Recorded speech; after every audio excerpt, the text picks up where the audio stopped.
மத்தேயு நற்செய்தி 5ஆம் அதிகாரம் 20வது வசனம். உங்கள் வாழ்க்கை நெறி பரிசேயர்களின் வாழ்க்கை நெறியை விட சிறந்திருக்காவிட்டால் நீங்கள் விண்ணரசு புகமாட்டீர்கள் என்று உங்களுக்கு உறுதியாக சொல்லுகிறேன். ஆரோக்கியத்தாயின் அன்பு பக்தர்களே, நாம் தவக்காலம், புனித காலம், அருள்மழை பொழியும் காலத்தில் நம்மை நாமே தயாரித்து கொண்டு இருக்கிறோம். நீங்கள் மேற்கொண்டிருக்கும் இந்த திரு யாத்திரை அந்த தயாரிப்பினுடைய ஒரு அடையாளம் என்பதை நான் உணர்கிறேன். தவக்காலத்திலே நாம் பெற்றுக்கொள்ளும் புண்ணியங்கள், அந்த புண்ணியங்கள் வழியாக நமது பாவங்களுக்கு பரிகாரம் செய்து ஆண்டவரின் உயிர்ப்பு விழாவை பெருமையோடு கொண்டாட, மகிழ்ச்சியோடு கொண்டாட தயாரித்து கொண்டிருக்கிறோம். அது ஒரு நடுநிசி வேலை. அந்த கப்பல் தனியாக நடுக்கடலிலே சென்று கொண்டிருந்தது. அந்த கப்பலின் கேப்டன் கப்பலின் மேல்தளத்திற்கு வந்து அந்த இருட்டு வேளையில் இருட்டு சூழமைவை பார்த்து கொண்டு வந்தான். அப்படி இருட்டிலே நின்று பார்த்து கொண்டு வந்திருந்த அவனுக்கு ஆச்சரியம் காத்திருந்தது. கொஞ்ச தூரம் போன உடனே இந்த கப்பல் போகிற திசைக்கு ஆப்போசிட் டைரக்ஷனில், எதிர் திசையில் இன்னொரு ஒளி தெரிகிறது. அந்த வெளிச்சத்தை பார்த்தவுடன் அந்த கேப்டன் பதறி விடுகிறான். ஆகவே தன்னுடைய அலுவலகத்திற்கு கீழே ஓடி அங்கே ஸ்கிரிப்டட் மெசேஜ் தந்தி அடிக்கிறான். நான் கப்பல் வந்து கொண்டிருக்கிறேன், எனக்கு நேர் எதிர் திசையில் உங்கள் வெளிச்சம் தெரிகிறது, தயவு செய்து 50 மீட்டர் வலதுபுறம் இடம் ஒதுக்கி கொடுங்கள், ஒதுங்கி போங்கள் அப்படின்னு ஒரு மெசேஜ் கொடுக்குறான். அங்கேருந்து திரும்ப மெசேஜ் வருது, என்னாலாம் 50 மீட்டர்லாம் ஒதுங்கி போக முடியாது, உனக்கு வேணும்னா நீ ஒதுங்கி போ அப்படின்னு. அதை கேட்டவுடன் அந்த கேப்டனுக்கு ரொம்ப கோபம். ஏன்னா அது ஒரு வார்ஷிப், அது ஒரு போர்க்கப்பல். உடனே அந்த கேப்டன் கோபத்தில் மறுபடியும் அந்த கிரிப்டட் மெசேஜை அனுப்புனான். நான் ஒரு போர்க்கப்பல், வார்ஷிப், என்னிடம் பீரங்கிகள் இருக்கின்றன, நீங்கள் இன்னும் சற்று நேரத்தில் 50 மீட்டர் எனக்கு இடைவெளி கொடுக்கவில்லை என்று சொன்னால், என்னுடைய வழியிலிருந்து நீங்கள் விலகவில்லை என்று சொன்னால் உங்கள் கப்பலை நான் குண்டு வைத்து தகர்த்து விடுவேன் அப்படின்னு கொடுத்தான். அங்கேருந்து உடனே பதில் வந்தது, நீங்கள் குண்டு வச்சு தான் தகருங்க, என்ன வேணாலும் பண்ணுங்க, நாங்கள் விலகி போக முடியாது, ஏன்னா நாங்கள் கலங்கரை விளக்கம் அப்படின்னாங்களாம். நம்மால் இந்நேரம் வரையும் கலங்கரை விளக்கத்தோடு பேசிக்கொண்டிருந்தார். கலங்கரை விளக்கம் ஒரு கட்டிடம். அன்புக்குரிய அன்னையின் பிள்ளைகளே, வாழ்க்கையின் பாதையை மாற்றிக்கொண்டவர் யார் என்று உங்களுக்கு தெரியும்.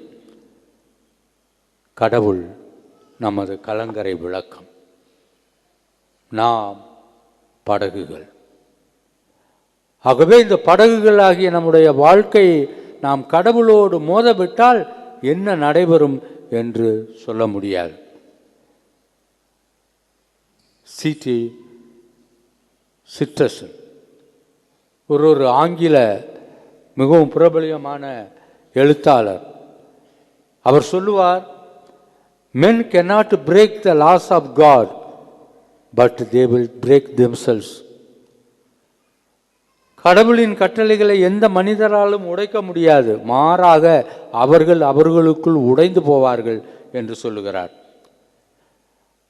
ஆம் அன்புக்குரிய அன்னையின் பிள்ளைகளே, நாம் கடவுளை எந்த வகையிலும் பாதிக்கப்பட செய்ய போவதில்லை. மாறாக அவர்தான் நம்மை பாதித்து கொண்டிருக்கிறார். ஆகவே இரண்டாவதாக இன்று ஆண்டவர் இயேசு கிறிஸ்து நமது வாழ்க்கை நெறிகளை மாற்றிக்கொள்ள வேண்டும் என்று சொல்லுகிறார். கொலை செய்வது குற்றம், அது தண்டனைக்குரிய குற்றம், எனவே கொலை செய்யாதே என்று சொல்லி இருப்பதை நீங்கள் கேள்விப்பட்டிருக்கிறீர்கள்.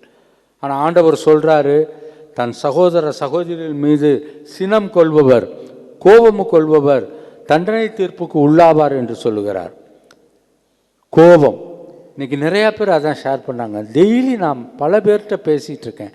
தியானம் செய்பவர்கள், கவுன்சிலிங்க்கு வர்றவங்க, இவங்களை தினமும் சந்திச்சுக்கிட்டு இருக்கேன். நிறைய பேர்கிட்ட இன்றைக்கி இருக்கிற மிடில் கிளாஸ் ஃபேமிலியில் இருக்கிற டென்ஷன், ஸ்ட்ரெஸ் என்ன ப்ராப்ளம் அப்படின்னு கேட்டிங்கன்னா கோபம்.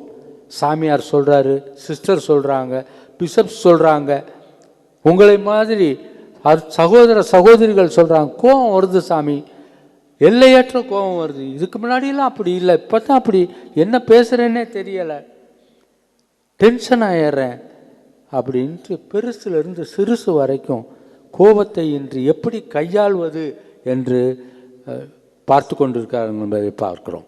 4 வயசு பொடுசு, எல்கேஜி, ஞாயிற்றுக்கிழமை வீட்டில் விளாண்டுக்கிட்டு இருக்கா. ஹாலில் இருந்து கிச்சனுக்கு வர்றது, கிச்சன்லேருந்து ஹாலுக்கு.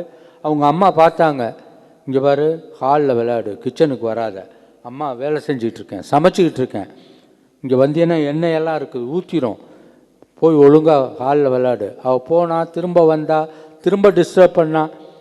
அந்த பொடுசை அந்த அம்மா ஒரு நேரத்தில் கோபத்தில் தாங்காமல் ஓங்கி ஒரு அரை அரைஞ்சு போய் ஒரு இடத்துல ஒழுங்காக உட்கார் அப்படின்னு சொல்லி அந்த பிள்ளையை தள்ளி விடுகிறார். அது அழுதுகிட்டே போய் கதவுக்கு பின்னாடி உட்காந்து அழுது கொண்டு இருக்கிறது. அவங்க டேடி வராரு, பிள்ளையை தேடி கண்டுபிடிச்சி அதை அழுகிறத பார்த்து யார் உன்னை அடித்தது அப்படின்னோடனே அது சொன்னிச்சு, டேடி உன் ஒய்ஃபு தான் என்னை அடிச்சிட்டா, இனிமேல் இவளோடலாம் நம்ம ஒன்றா குடித்தனம் பண்ண முடியாது, நீ வா நம்ம 2 பேரும் போய் தனி குடித்தனம் பண்ணுவோம் அப்படின்னாலாம். 4 வயசு பொடுசனுடைய ஸ்ட்ரெஸ், டென்ஷன், கோபம் இன்னைக்கு கையாள முடியவில்லை என்று சொல்லுகிறார்கள். ஆண்டவர் சொல்லுகிறார், கோபம் என்பது வீண், நீங்கள் கண்டிப்பாக தண்டிக்கப்படுவீர்கள். அடுத்தவர்கள் பெயரை கெடுப்பது, அடுத்தவர்களை பற்றி அவதூறாக பேசுவது, நமது வார்த்தைகளால் அடுத்தவர்களை கொலை செய்வது, கொள்வது என்பது, இதை ரொம்ப அருமையாக திருத்தந்தை பிரான்சிஸ் சொல்வார், த டெரரிசம் ஆஃப் காசிப்பிங். அப்படின்னா என்னன்னு கேட்டிங்கன்னா, இந்த அடுத்தவர் பெயரை கெடுப்பது ஒரு தீவிரவாதம் என்று சொல்லுகிறார். ஒரு தீவிரவாதினா யாருன்னா, அவனால் முடிஞ்ச வரைக்கும் எப்போல்லாம் பாசிபிலிட்டி இருக்கோ அடுத்தவங்கள கொல்லணும். என்ன, எதுக்கு, ஏன் அப்படின்னு காரண காரியங்கள்லாம் ரொம்ப வேண்டியதில்லை, கொல்கிறவன் தீவிரவாதி. திருத்தந்தை பிரான்சிஸ் சொல்வார், நீங்கள் அடுத்தவர் பெயரை கெடுக்கும் பொழுது அவர்களை கொல்கிறீர்கள், த டெரரிசம் ஆஃப் காசிப்பிங். ஆண்டவர் சொல்லுகிறார், இந்த நெறியிலிருந்து நீங்கள் மாற வேண்டும் என்று சொல்லுகிறார். அதை இன்னும் ஆழமாக அறிவிலி என்று தன் சகோதரனைய சகோதரியை சொல்பவர் அவர் எரி நரகத்திற்கு போவார். முட்டாள் என்று தன் சகோதரனோ சகோதரியை சொல்பவர் அவர் கண்டிப்பாக தண்டனை தீர்ப்புக்கு உள்ளாவார். அப்படின்னா என்ன அர்த்தம்? நம்ம ஆட்டிடியூடு மாறணும். அன்புக்குரிய அன்னையின் பிள்ளைகளே, மனப்பான்மை மாறணும். இங்கே ஆண்டவர் மனப்பான்மையை பற்றித்தான் பேசுகிறார்.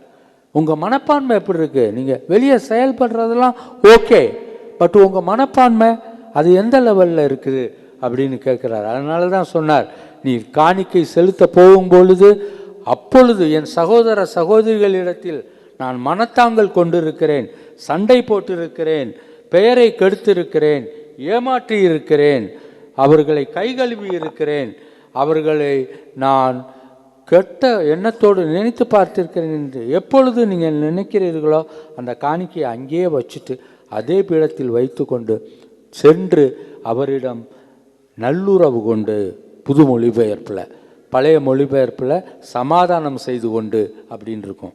இப்போ நல்ல வார்த்தை போட்டிருக்காங்க, நல்லுறவு கொண்டு, பெஸ்ட் ரிலேஷன்ஷிப். இதுதான் நம்முடைய வாழ்க்கையினுடைய அடித்தளம். நல்லுறவு கொண்டு நீங்கள் வாழ கற்றுக்கொள்ளுங்கள் என்று சொல்லுகிறார். எனவே அன்புமிக்க அன்னையின் பிள்ளைகளே, நாம் நம்மை நாமே ஆண்டவருக்கு ஒப்பு கொடுப்போம். இன்றைய முதல் வாசகம் நமக்கான வழியை காட்டுகிறது. மலாக்கி ஆகமம் சொல்லுகிறது, பொல்லாதவர் பொல்லாதவைகள் செய்வதை விட்டுவிட்டு நன்மையை தேடி நன்மை செய்பவர்களாக மாறினால் அவர்கள் வாழ்வார்கள். நல்லவர்கள் நல்லது செய்வதை விட்டுவிட்டு பொல்லாதவர்களை போன்று பொல்லாது செய்தார்கள் என்று சொன்னால் சாவார்கள். இதுதான் ஆண்டவரோடு நாம் வாழ்வும் வாழ்வு, இதுதான் ஆண்டவர் நமக்கு தரும் சாவு. சாவா வாழ்வா? ஜெபிப்போம்.